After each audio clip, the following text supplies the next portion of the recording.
വീട്ടിൽ നിന്ന് വെളിയിലോട്ട് ഇറങ്ങുക. അതും ഒരു ഇറക്കം തന്നെയാണ്. ലാൻഡ് ചെയ്യാനായിട്ട് പോകുവാണ്. ടീച്ചർ ഒറ്റയ്ക്കുള്ളൂ. ശംഭൂതി ഇവിടെ നിൽപ്പുണ്ട്. അതൊക്കെ ഇറക്കി. ഇങ്ങോട്ട് വാ, ലെഫ്റ്റിലോട്ട് തിരിഞ്ഞിരിഞ്ഞു വാ. ദേ ഇവിടെ കണ്ട സ്ഥലം കിടക്കുന്നുണ്ട. ഇവിടെ ഈ സ്ഥലം എടുക്കപ്പോ പതുക്കെ വാ. എന്നിട്ട് പതുക്കെ വാ വരട്ടെ. പതുക്കെ പതുക്കെ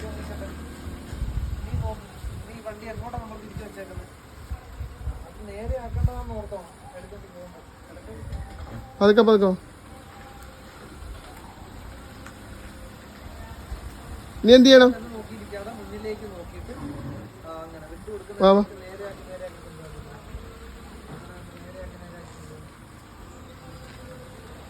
വാ വരട്ടെ.